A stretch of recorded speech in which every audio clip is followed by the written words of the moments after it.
جو لوگ یزید کا دفاع کرتے ہیں اور اسے رضی اللہ عنہ کہتے ہیں اور اسے بچانے کی کوشش کرتے ہیں، تو میں ان لوگوں سے کہہ دینا چاہتا ہوں کہ تم لوگوں کو ذرا سی بھی شرم نہیں آتی کہ رسول اللہ صلی اللہ علیہ وسلم کے نواز ہیں، جن حسین جنتی نوجوانوں کا سردار ہے، اور امام حسین علیہ السلام کے لبوں کو رسول اللہ صلی اللہ علیہ وسلم بچپنوں میں چوما کرتے تھے، ان کو ذرا بھی شرم نہیں آتی ہے کہ جو یہ یزید کا دفاع کرتے ہیں۔ ان لوگوں نے امام حسین علیہ السلام پہ اور ان کے بچوں پہ جو ظلم کیا ہے نا، وہ ریالٹی سیاہ ذاکرین سیاہ حضرات جو بیان کرتے ہیں نا، اس سے بھی کئی زیادہ بھینکر ریالٹی ہے۔ ان کا کربلا کا واقعہ جب میں پڑھتا ہوں نا تو میرے روانٹے کھڑے ہو جاتے ہیں کہ ان لوگوں نے، یزیدیوں نے امام حسین علیہ السلام پہ جو ظلم کیا ہے نا، سوچ بھی نہیں سکتا انسان جو ان لوگوں نے کیا ہوا ہے۔ اور یہ بے شرم مولوی ذرا سا بھی ہچکچاتے نہیں ہیں، ان کو ذرا سے بھی شرم نہیں آتی یزید کا دفاع کرتے ہوئے۔ اور جاہلوں، کم سے کم ان کی بلا کے واقعوں کو تو پڑھ لو، تم میں اتنی بھی شرم نہیں ہے۔ جس نے نبی کریم صلی اللہ علیہ وسلم کے نواسوں کو قتل کیا، جن لوگوں نے امام حسین علیہ السلام کو 3 دن تک پیاسا رکھا، ان کے بچوں کو پیاسا رکھا، ان کے ساتھ ظلم کیا، ان کے سر مبارک کو کاٹ کر عبید اللہ ابن زیاد کے سامنے رکھا، اور ظالموں تمہیں ذرا بھی شرم نہیں آتی کہ تم لوگ یزید کا دفاع کرتے ہو۔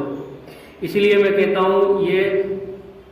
فرقہ واریت اتنی بڑی لعنت ہے نا کہ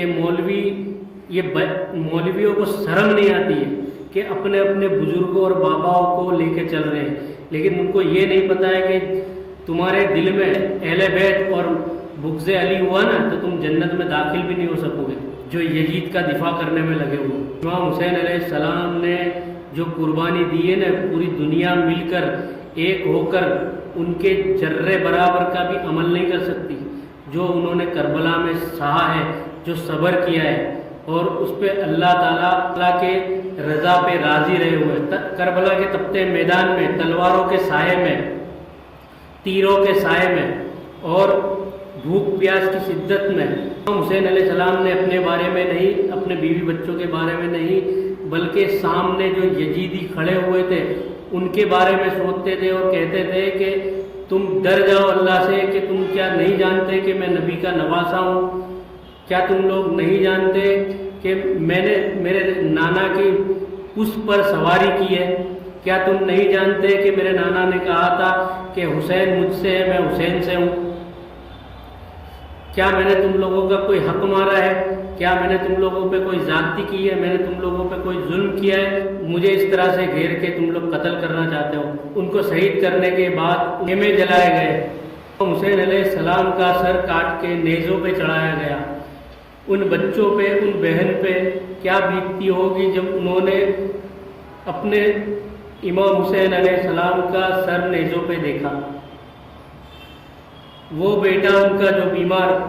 امام زین العابدین رضی اللہ تعالیٰ عنہ، انہوں نے امام حسین علیہ